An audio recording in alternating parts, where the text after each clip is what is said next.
우리 교단의 중고등부 학생들을 SFC 운동원이라 그렇게 이야기합니다. Student for Christ, 그리스도를 위한 학생이라고 합니다.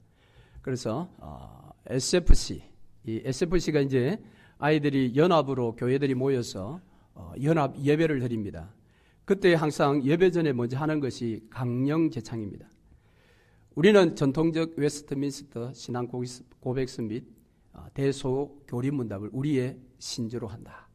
우리는 개혁주의 신앙에 이렇게 나가는 것이 있는데요. 얼마 전에 이제 우리 고신교단에서 한 그 신학 교수님께서 우리 고신의 신학을 이제 이야기하실 때 이 강령을 가지고 설명을 했던 적이 있습니다. 이 강령은 굉장히 짧지만 우리 학생들을 위한 것이지만 굉장히 성경적이고 개혁주의적인 그런 것들이 다 들어 있습니다. 그런데 그분이 우리는 전통적 웨스트민스터 신앙 고백서 및 대소교리 문답 이렇게 나가야 되는데 거기서 전통적이라는 단어를 뺐습니다.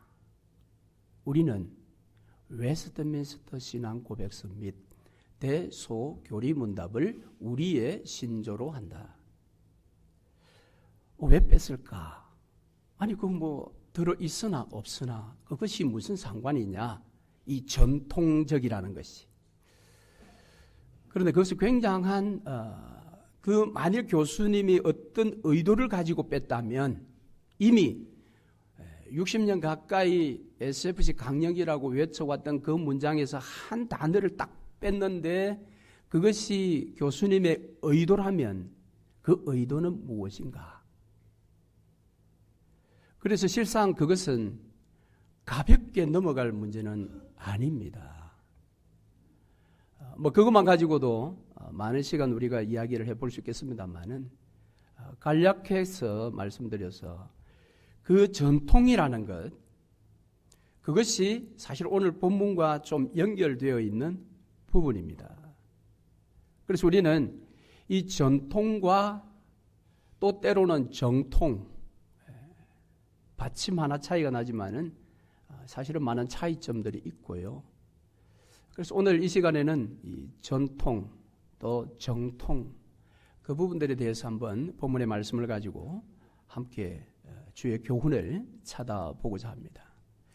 자, 우리 예수님은 지난 시간 우리가 살펴본 것처럼 비록 제자들 앞에서 물 위를 걸으셨지만 그 예수님의 명성과 그의 영향력은 계속해서 눈덩이가 불어나듯이 엄청나게 불어났습니다. 수많은 백성들이 청년 예수에 매료되어서 청년 예수를 따라다닙니다.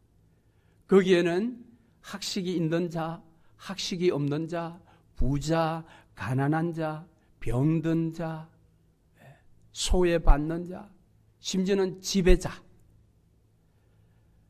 가리지 아니하고 예수를 따라다녔습니다. 그래서 예수의 그 명성과 영향력이 갈릴리 전역을 향해서 번져나갔고 그것은 유대 땅 전역을 향해서 이제 번져나가기 시작했습니다. 물론 예수에 대해서 적대 반응을 보이는 사람들도 나타나게 되었죠. 그래서 떠나간 자들도 있습니다만은 이 영향력과 명성이 심지어는 남쪽에 있는 예루살렘에까지 이제 들려지게 되었습니다. 그래서 그 예루살렘에 있는 이스라엘의 최고의 의결기관이라고 하는 산헤드린 공회가 이 소문을 듣게 된 것입니다. 그래서 그들이 도대체 이 청년 예수가 누구냐? 무엇을 가르치느냐? 그것을 알아보도록 조사단을 파견하게 됩니다. 자, 그래서 우리가 오늘 읽은 본문 15장 1절에 보시면 그들이 예루살렘으로부터 왔다라고 그렇게 마태가 딱 표현을 해두었습니다. 자, 이 표현은 원어상으로 보면 강조형이라고 합니다. 마태는 이 부분을 굉장히 강조합니다.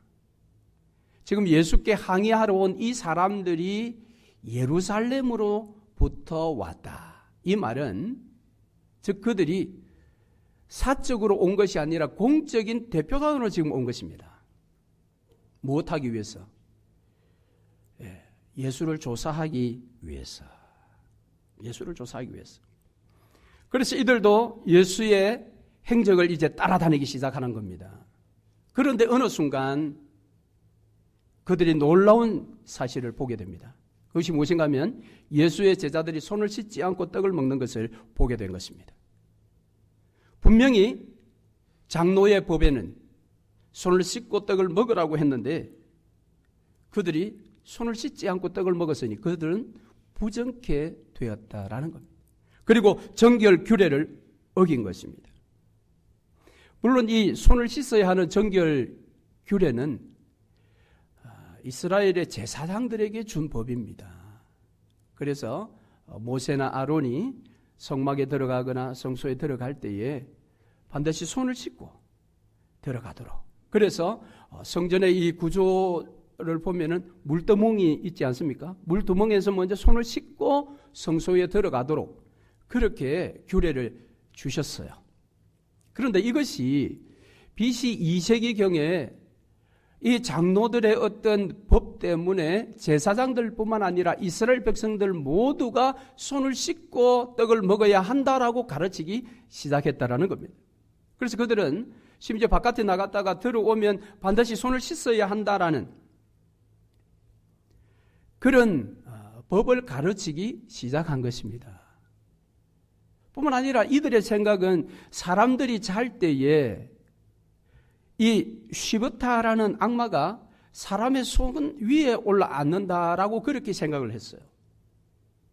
그래서 이 쉬브타라는 악마가 손 위에 올랐기 때문에 반드시 떡을 먹거나 음식을 먹을 때는 손을 씻어야 한다. 씻지 않으면 이 쉬브타 악마가 그 사람을 부정케 만들었다. 그렇게 생각한 것입니다.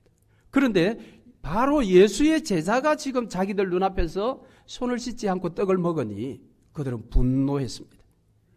우리가 그렇게 가르쳤는데 그렇게 청년 예수가 대단하다고 명성이 났는데 어찌 그들의 제자들은 이 법 하나조차 지키지 못하느냐? 그렇게 예수께 항의를 한 것입니다.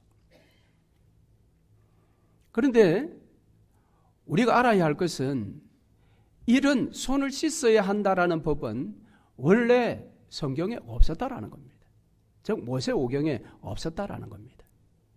그저 서기관 바리새인들, 장로들 그들이 만든 인간의 법일 뿐이라는 겁니다. 더구나 쉬브타라는 악마가 사람이 잘 때 사람 손 위에 올라앉는다라는 건 성경 어디에도 없는 이야기입니다. 그런데 이들은 그런 생각들을 다 해낸 것입니다.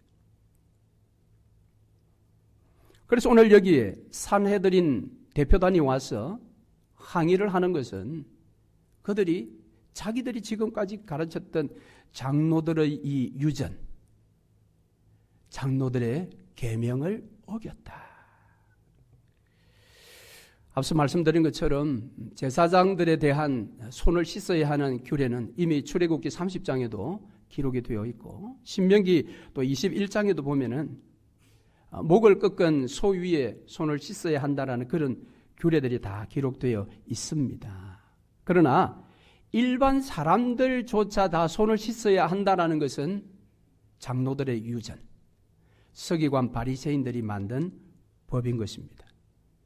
그것을 유전이다, 흘러내려온 법이다, 또 구전이다, 사람의 입을 통해 내려온 법이다, 그렇게 일컬어지는데 문제는 이 산헤드린 공회가 파견한 이 대표자들이 바로 이것을 성문법이라고 하는 모세오경과 같은 위치에 올려놓고 있다라는 겁니다. 이들이 지금 성문법 모세오경을 어긴 것이 아니고 장로들이 만든 그 규례의 법을 어겼을 뿐인데 그들은 이 규례를 어겼기 때문에 제자들은 모세오경 성문법을 어겼다라고 그렇게 항의를 하고 있는 것이었습니다. 이것이 그들의 문제였습니다. 그래서 예수님께서는 그들에 대해서 3절에 이렇게 대답을 하셨지요. 너희는 어찌하여 너희의 전통으로 하나님의 계명을 범하느냐, 그렇게 책망을 했습니다. 즉 장로들의 이 전통 유전으로 하나님의 계명을 범하고 있다라는 것입니다.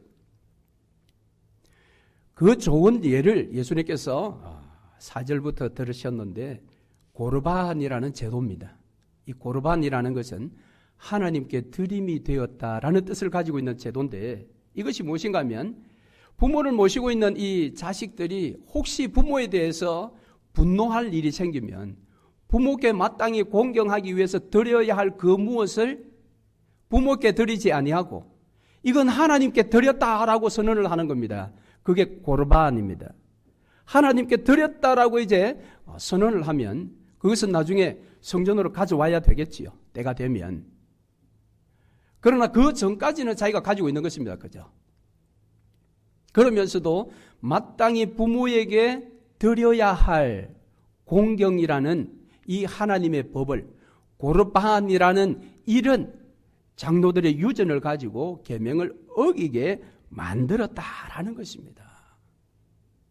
마찬가지로 오늘 여기에서도 장로들의 이 유전 계명에는 손을 씻고 떡을 먹어야 되는데 왜 그렇게 하지 않았느냐라고 이제 그들이 책망했을 때 오히려 예수님은 그들을 향해서 외식하는 자라고 책망했습니다.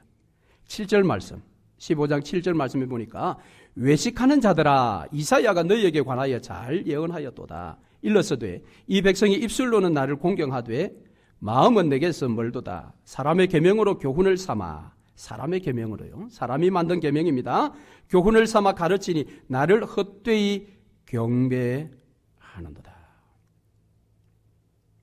그들이 오히려 외식하는 자라고 지금 책망을 받고 있습니다. 이사야가 살았던 그 시절에 이사야는 이 백성이 입술로는 나를 공경하되 마음으로는 내게서부터 멀어졌다라고 그렇게 지적했던 그것이 지금 예수님 당시에 지금 똑같은 일이 일어나고 있는 것입니다. 바로 이 종교 지도자들이라고 하는 바리새인, 서기관, 이 장로들, 이 사람들은 하나님께서 그들에게 주셨던 모세 오경, 이 성문법, 모세 오경을 어떻게 하면 잘 지킬까라는 그런 마음이 너무너무 강했던 사람들이었습니다. 그래서 그들이 이 모세 오경을 잘 지키기 위해서 울타리 법을 그들이 또 만들었습니다. 그 법의 이름을 할라카라고 부른다고 하는데요. 이 할라카라는 법은 모세 오경에 나오는 법을 더 잘 지키기 위해서 그들이 생각해낸 법입니다. 그런데 그 마음이 얼마나 좋습니까? 성문법을 잘 지키기 위해서 보조법을 많이 만들어서 이 성문법을 더 잘 지키도록 만들자라는 것은 의도가 굉장히 좋았는데 이것이 세월이 흘러가다 보니까 그들이 만든 이 할라카라는 법이 성문법 위에 올라가 버린 것입니다. 그래서 이 할라카 법을 어기면 성문법을 어긴 거야 이렇게 정죄를 하고 판단을 한 것입니다. 그래서 오늘 여기에 모든 백성들이 떡을 먹을 때에 손을 씻어야 한다는 것은 할라카 법입니다. 사람이 만든 법이에요. 그런데 그것을 지키지 않았다고 예수께 와서 항의하고 있는 이 사람들, 그들은 오늘 예수님 말씀처럼 이사야가 외쳤던 사람이 만든 법으로 여호와의 계명을 무너뜨리고 있구나. 그렇게 책망하시고 11절 말씀에 예수님께서 놀라운 선언을 하십니다. 무엇입니까? 입으로 들어가는 것이 사람을 더럽게 하는 것이 아니라 입에서 나오는 그것이 사람을 더럽게 하는 것이라. 베드로는 이 의미를 잘 몰랐던 것 같아요. 그래서 예수님께 묻습니다. 그 의미를 좀 설명해 주세요라고 했더니 예수님께서 베드로를 책망하시고 17절 18절에서 입으로 들어가는 모든 것은 배로 들어가서 뒤로 내버려지는 줄을 알지 못하느냐. 입에서 나오는 것들은 마음에서 나오나니 이것이야말로 사람을 더럽게 하느니라. 사람을 더럽게 하는 것은 입 안으로 들어가는 것이 사람을 더럽게 하고 부정케 하는 것이 아니요, 사람으로부터 나오는 그것이 사람을 더럽게 하고 사람을 부정케 한다라는 겁니다. 그러니까 들어가는 것이 문제가 아니라 아웃이 문제라는 겁니다. 나오는 것이 문제라는 것입니다.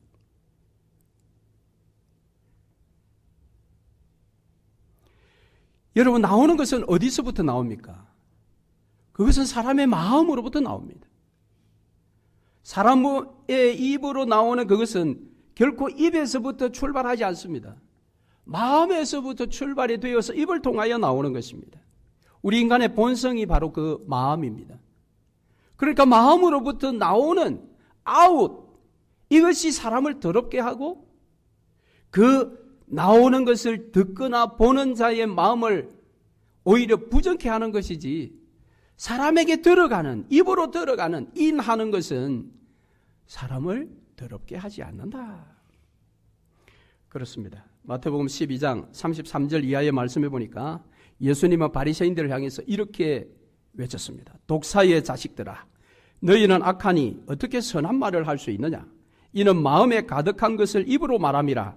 선한 사람은 그 쌓은 선에서 선한 것을 내고 악한 사람은 그 쌓은 악에서 악한 것을 내느니라. 그래서 우리가 주목해야 할 것은 입으로 들어가는 것이 아니라 입에서 나오는 것입니다. 그 나오는 것을 오늘 본문에 예수님께서는 7가지로 설명을 합니다. 19절 말씀에 마음에서 나오는 것은 악한 생각, 살인, 간음, 음란, 도적질, 거짓 증언, 비방이다. 이 모든 것들이 우리를 부정케 하고 우리를 더럽게 만드는 것입니다. 그래서 20절 결론적으로 예수님 이렇게 이야기하시죠. 이런 것들이 더럽게 하는 것이요, 씻지 않은 손으로 먹는 것은 사람을 더럽게 하지 못하느니라. 자, 그렇다면 우리는 무엇보다 우리의 마음을 잘 살펴야 합니다. 우리의 마음을. 왜? 더럽게 하고 부정케 하고 나 자신을 더럽히고 상대방을 더럽히고 나 자신을 부정케 하고 상대방을 부정케 하는 것은 입으로 들어가는 것이 아니라 나오는 것, 특히 마음으로부터 나오는 것. 이런 이야기를 듣고 바리새인들은 이 예수님의 가르침이 그들에게 걸림돌이 되었다라고 이야기합니다. 자, 이 걸림돌이 됐다는 말이 이제 베드로가 옆에서 분위기를 딱 보니까 예수님 그렇게 말씀하셨는데 지금 바리새인, 서기관, 저 대표단들은 예수님 그 가르침에 지금 걸려 넘어졌습니다. 예수님 그거 아시겠습니까? 이렇게 물었지요. 그랬을 때 오늘 본문 13절, 14절 말씀에 예수님께서는 이 대표단들을 2가지 비유로 지금 그들의 상태를 설명을 해 주셨습니다. 이 사내들인 대표단, 이들의 지금 상태가 어떤 상태냐? 첫 번째 비유는 아버지께서 심지 않은 식물의 비유였습니다. 내 아버지 하나님께서 심지 않았던 식물은 다 뽑혀서 던져질 거라는 겁니다. 버려질 것이다. 그러니까 이것이 바로 이 대표단들의 지금 상태입니다. 물론 여기서 말하는 심지 않은 것, 뽑혀서 버려질 것이 이 서기관 바리새인 그 자체를 이야기하는 것은 아닙니다. 그들이 가지고 있는 이 할라카라는 법입니다. 그 법이 하나님께서 심지 않았던 법이기 때문에 반드시 그건 뽑혀져서 던져 버려야 한다라고 그렇게 그들의 상태를 지금 진단을 하셨고, 두 번째는 그들이 맹인이라는 겁니다. 그들이 지금 맹인으로서 맹인을 인도한다라고 이야기를 하십니다. 이 대표단들은 율법에 정통한 자들입니다. 그들은 늘 마음에 결심했을 것입니다. 저 우매한 백성들, 하나님의 법을 제대로 알지도 못하고 알지 못하니까 지키지도 못하고 그런 영적 소경과 같은 저 무지몽매한 백성들을 우리가 지금 세운 이 할라카의 법을 통해 저들의 눈을 띄워 주어야 한다. 그래서 하나님의 성문법을 잘 지키도록 해야 한다라고 아마 대부분 결심했던 자들일 겁니다. 그런데 예수님께서는 No. 그들이 못 보는 것은 당연할지 몰라도 너희들이 바로 못 보는 자야 라고 이야기를 하는 겁니다. 너희가 맹인이야. 너희가 소경이다. 왜 이렇게 선언합니까? 그들이 사람이 만든 그 계명을 가지고 하나님의 계명을 지금 무너뜨리고 있기 때문에 그렇습니다. 이런 자들이 바로 외식하는 자요. 이런 자들을 향해서 예수께서는 마태복음 후반부에 가면 이 외식하는 자들에게 화 있을진저라고 하며 하나님의 심판을 경고한 내용들이 나타나는 것입니다. 자, 이것이 오늘 본문이 우리에게 들려주는 그런 교훈의 핵심입니다.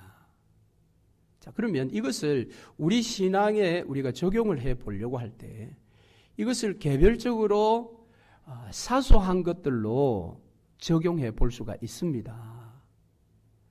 그런데 그것들을 조금 이렇게 세부적으로 적용을 해보려고 하면 어떤 면에서 보면 장로교 중에서도 우리 고신이 제일 많이 여기 적용하는 부분에 지금 많이 걸려들 겁니다. 왜냐하면 우리는 타 교단으로부터 바리새적이다라는 그런 비난을 많이 받는 교단이기 때문에 그렇습니다. 한국 같은 경우는 뭐 요즘은 그렇게 많이 없어졌습니다만은 제가 고등학교, 대학교 다닐 그때만 해도 주일날 돈 쓰면 벌 받았습니다. 제가 교사로 있을 때에 우리 주일학교 부장 장로님께서 주일날 아이들 간식이 와서 그 간식비를 지불했다고 당회로부터 시벌을 받았습니다. 그래서 몇 개월 동안 근신하라 라는 그것을 받았는데요. 우리는 주일날 돈 쓰면 지옥 간다고 그렇게 믿었었습니다. 학생일 때는 주일날 공부하면 벌 받는다고 그렇게 믿었습니다. 그래서 주일날 12시 땡 종칠 때까지 기다리고 있다가 종치면 공부해서 그날 월요일날 학교 가서 고등학교 때 주초고사 시험을 보았습니다. 요즘은 그런 경우는 별로 없는 것 같아요. 한국 고신도. 그런데 이런 것들을 보면 이것이 우리는 정말 하나님 잘 섬긴다고 그렇게 우리는 믿어왔고 따라왔습니다. 우리 교회 모 집사님 그렇게 말씀하셨어요. 아니 고신이라고 왔는데 왜 강단에 십자가가 걸려 있느냐? 고신이. 그렇죠? 왜 고신인데 십자가에 걸려 있어요? 십자가 모양을 다 떼야 되는데. 근데 여러분 아무도 이야기 안 하시잖아요. 근데 그 집사님은 그래도 한국에서 고신에서 자랐고 고신 그러면 뭔가 말씀 잘 지키려고 발버둥 치는 교단인데 여기 고신이라고 해서 와서 딱 보니까 십자가가 걸려있다. 이런 것들이 정말 세부적으로 우리가 접근에 들어가면 이게 뭐 걸리지 않을 것들이 너무 많습니다. 그래서 그런 것들은 나중에 내려가서 성경 공부할 때 한번 하기로 하고 좀 이걸 크게 한번 적용해 보고 싶습니다. 그것은 앞서 제가 서론에서 이야기했던 SFC 강령에 전통적이라는 단어를 넣느냐 빼느냐가 아주 이게 신학적으로 예민한 문제입니다. 이걸 제대로 보지 못하면 아니 뭐 그게 들어간들 안 들어간들 무슨 차이가 있느냐? 차이가 있습니다. 자, 이 전통에 휘둘리는 그러니까 지금 바리새인 서기관들은 전통에 휘둘리고 있잖아요. 할라카법에 지금 매몰되어 있습니다. 그런데 기독교회 사이에 똑같은 그룹이 있습니다. 그 그룹이 바로 로마 가톨릭입니다. 로마 가톨릭은 그들이 가지고 있는 전통, 전례라고 그러죠. 전해져 내려오는 이 예식들이 하나님의 법 위에 올라가 있습니다. 로마 가톨릭은 세상을 향해 외칠 때 세상에 가진 온갖 신들은 다 무익하고 그것은 우상 숭배다. 그리고 예수 그리스도를 통해서 구원받는다라고 그렇게 사실은 외칩니다. 그러나 겉으로 그렇게 외치지만 실상 로마 가톨릭 안으로 들어가면 그들은 기독교와는 전혀 상관없는 공동체다라는 것을 우리가 발견하게 됩니다. 로마 가톨릭이라고 그렇게 부르면서 로마 교회라고도 부르는데요. 실상 그들은 교회가 아닌 것입니다. 그런 까닭에 AD 1500년경에 종교개혁자들이 일어난 것입니다. 그러니까 개혁자들이 종교개혁을 일으킨 것은 루터와 칼빈, 쩌븐겔리 같은 이런 분들이 종교개혁을 일으켰던 이유는 로마 가톨릭이 이제 우리는 더 이상 하나님 믿지 않겠다. 예수도 믿지 않겠다. 우리는 다른 신을 섬길 거야 라고 외쳤기 때문에 종교개혁을 시작한 것이 아니라는 것입니다. 로마 가톨릭도 우리 개신교가 가지고 있는, 기독교가 가지고 있는 외형적인 것들은 다 가지고 있습니다. 비록 그들이 영세를 준다라고 하지만 그 영세도 성부, 성자, 성령 삼위일체 하나님의 이름으로 영세를 줍니다. 그러니까 모양은 다 하나님도 계시고 예수도 계시고 한데 실상 그 속에 들여다가 보면 그들은 복음의 종교라고 말하기 어렵다라는 것입니다. 그들의 모든 이 제도 안에는 기독교적인 용어를 다 갖다 붙였으나 그 속에는 미신들이 난무하고요. 하나님께만 올려드려야 할 모든 권위를 교황이 다 차지하고 있습니다. 그러니까 그들은 로마 교회라고 그렇게 외치지만 교회가 아닌 것입니다. 그래서 종교개혁자들이 목숨을 걸고 도전을 했던 것입니다. 그리고 실제 그들은 자신의 목숨을 복음을 위하여 바쳤습니다. 그리고 진리가 새롭게 세워졌습니다. 그것이 종교개혁 이후의 개신교입니다. 성경의 진리가 다시 객관화되어졌고 로마 가톨릭에 있었던 수많은 사람들이 종교개혁의 후예들이 주장하는 개신교 쪽으로 이제 돌아오게 되었습니다. 물론 이런 상황 속에 부작용도 있었습니다. 대표적인 것이 무엇인가 하면 영국에 헨리 8세라는 왕이 있었는데 그는 자신의 개인적인 목적을 이루기 위해서 로마 교회를 개혁하려고 시도했던 왕이었습니다. 그러니까 그는 로마 교회를 개혁해야 된다라고 기치를 내걸었지만 그것은 자신의 개인적인 욕심을 채우기 위한 하나의 방편이었습니다. 그래서 그는 당시에 로마 교회에서 뛰쳐나와서 자기가 교회의 머리라고 선언을 했습니다. 그리고 로마 교회를 개혁해 보려고 했습니다. 왜 그렇게 했는가 하면 교황이 이 헨리 8세에 결혼이 문제가 되었다라고 그렇게 선언했기 때문입니다. 왜? 부정한 결혼이라는 겁니다.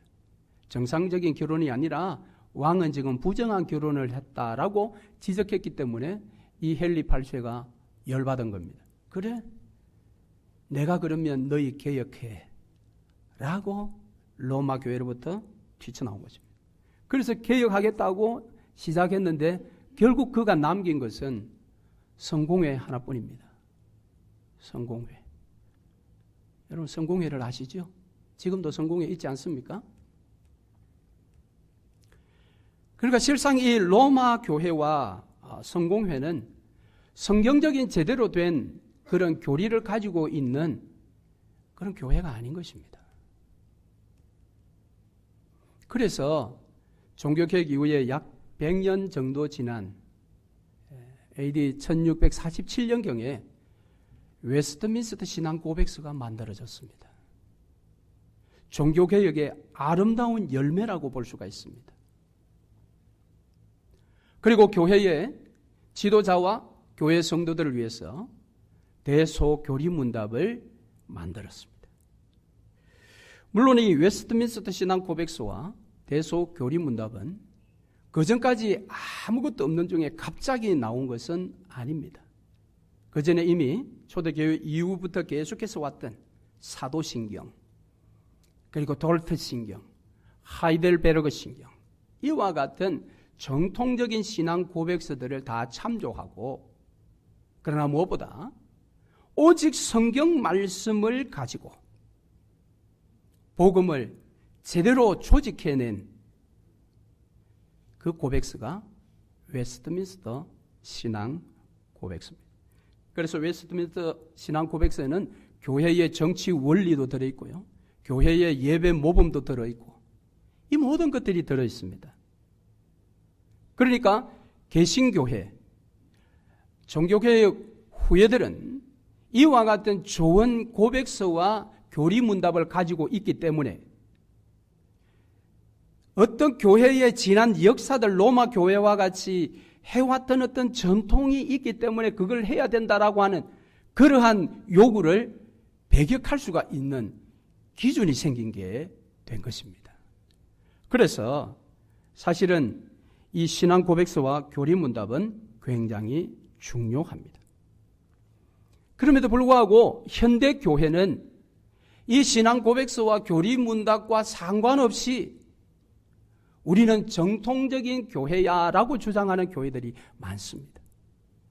그런데 그들이 주장하는 그 기준은 바로 여기 나오는 이런 아름다운 신앙의 고백과 교리문답이 아니라 그들의 공동체가 흘러내려왔던 여러 가지의 전통이 그곳에 기준이 되고 있다라는 것입니다. 우리 교단은 이렇게 해왔어. 우리 교단은 이런 교단이야. 이런 것입니다. 그래서 이 웨스트민스터 신앙 고백서도 원래 1647년도에 만들었을 때는 33항으로 되어 있었습니다. 그런데 1903년도 미국에서 여기에 2개 항을 더 넣었습니다. 그래서 35항을 만들었습니다. 그러니까 2가지 항을 넣었던 주제는, 첫 번째 주제는 성령입니다. 그리고 35번째 들어갔던 조항의 주제는 선교입니다. 그러니까 1647년도 처음 만들 때는 그때는 성령에 대한 인식이 거의 없었습니다. 교회가. 그런데 현대 교회에 와서 오순절 운동이 일어나면서 성령에 대한 관심이 온 교회에 다 관심이었기 때문에 그 성령에 대해서 새롭게 정리를 해서 34항으로 넣었고, 그리고 선교가 지금은 굉장히 강조되지 않았습니까?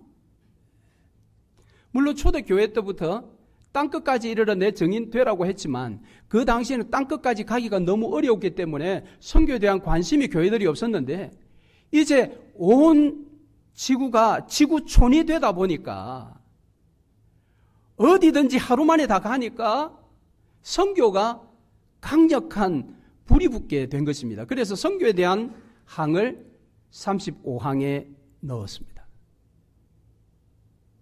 그런데 여기에서 이 성령과 선교에 대한 34항과 35항이 성경적으로 볼 때에 문제가 있다라는 것입니다. 이게 WCC와 연결되어 있습니다. 문제가 있기 때문에 지금 한국에서 합신교단은 33항까지의 웨스트민스터 신앙 고백서를 채택합니다. 그런데 죄송하게도 우리 고신교단은 원래는 33항까지의 웨스트민스터 신앙 고백서와 대속교리문답을 받았는데 어느 순간 35장으로 된 것을 지금 채택하여 가지고 있습니다. 그게 어떻게 채택되었는지 회의록이 없다고 합니다. 그러니까 무엇입니까? 우리는 전통적 웨스트민스터 신앙 고백서라고 할 때 SFC 강령이 이야기하는 전통적인 것은 33항까지입니다. 그러나 35장까지의 웨스트민스터 신앙 고백서를 받는다라는 것은 전통적 웨스트민스터 신앙 고백서가 아닙니다. 그러니까 앞에 전통적이라는 단어를 빼야 되는 겁니다. 그건. 그러니까 이게 굉장히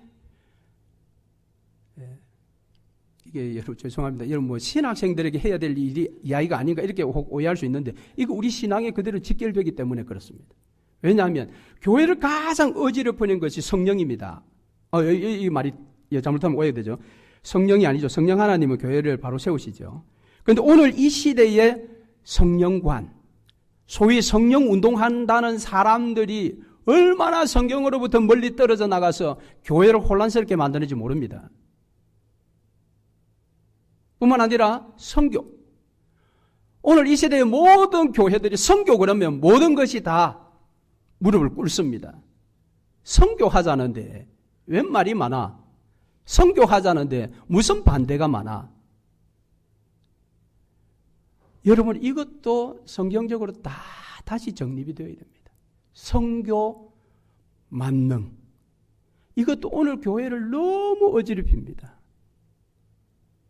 어제 우리 고신교단은 남아공에서 선교하시다 20년 만에 은퇴하시고 애틀란타의 신학교 교수로 오신 분을 만났는데요. 그분 말씀을 들으니까 우리 성도들은 지금도 참 다들 순수하다 그래요. 선교하자 그러면 모든 사람들이 다 오케이. 그리고 거기에 조금 더 감정을 넣어서 선교합시다 하면 뭐 있는 거 없는 거 다 내놓는다 그래요. 그런데 실상 그 선교사님은 죄송하지만 인간적인 목적을 가지고 그렇게 요청한다라는 겁니다. 그러니까 그 현장에 함께 있는 선교사만 알지 이분이 다른 지역에 가서 한국에 가서 교회들을 다니면서 선교를 도와달라고 막 눈물 흘리면서 이야기하면 모든 교회들 다 이게 무엇입니까? 선교 만능입니다. 그 결국은 어떻게 이야기합니까? 심지어는 이렇게까지 이야기합니다. 선교하면 교회 성장한다. 여러분 들어보셨나요? 그런 말이 성경에 어디 있습니까? 성경에 어디 있습니까? 교회 성장하려면 선교부터 해야 돼. 선교부터 해야 돼. 맞는 말이지만 그게 옳습니까? 그렇기 때문에 우리 신앙이 정통, 원래 성문법에서부터 자꾸 벗어나는 이유는 우리가 이러한 제대로 된 신앙 고백서와 교리문답에 대한 훈련이 안 되어 있기 때문에 그렇다는 것이죠. 얼마 전에 우리가 임직받으신 분들이 웨스트민스터 신앙 고백서를 공부를 했고 대속 교리문답 세세하게는 살펴보지 않았지만은 어떤 내용들이 들었다라는 것은 함께 다 공부를 했었습니다. 왜냐하면 임직 선서를 할 때 다 웨스트민스터 신앙 고백서에 선서를 하거든요. 그런데 우리는 그걸 모르고 있다라는 거예요. 그리고 무엇 따라 신앙생활을 합니까? 자칫 전통을 따라.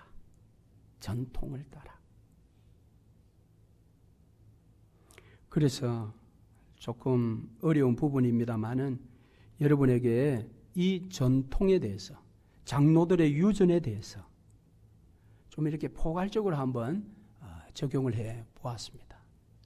그러니까 우리는 그 사사로운 것 가지고 전통을 가지고 남을 비난하지 말고요. 제가 그때 한번 이야기했죠. 죄송합니다. 이 이야기를 듣고 오해하지는 마세요.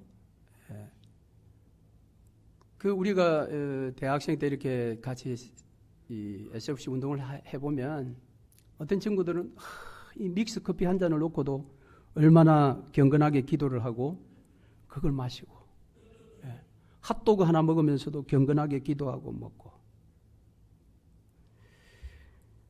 그래서 중고등부 전도사 때 제가 그랬어요. 앞으로 5,000원 이하는 기도하지 마라. 그냥 먹어라. 그냥 음식 다 식는다. 식기도 할 때는 여러분 제발 기도 길게 하지 마세요. 국 다 식습니다. 막 식기도 하는데 막 온 내용을 다 끌어가 와가지고 기도하지 말고 딱 먹는 거 그것만 가지고 기도해야 돼요. 우리 기도는 너무 폼생폼사, 거룩 그거 아닙니다. 예배에 대한 기도를 할 때도 이 예배가 하나님 앞에 잘 드려지고 하나님 받으시고 그 예배가 받아짐으로 우리가 영광 받고 이 예배에 대한 내용을 가지고 기도해야 되는 거죠. 근데 옛날 어르신들은 우리 1세대 어르신들 장로님들 기도하시면 20분 30분 한대잖아요.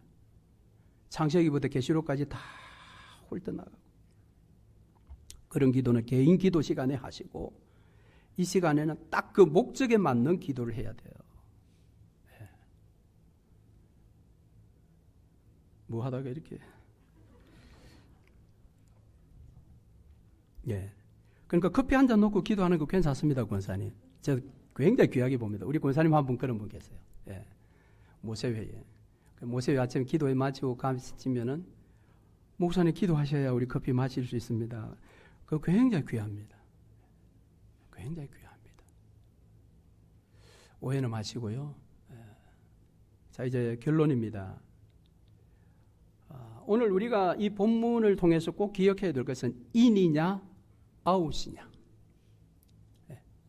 인 중요한 것이 아니라 아웃. 내 마음으로부터 나오는 것.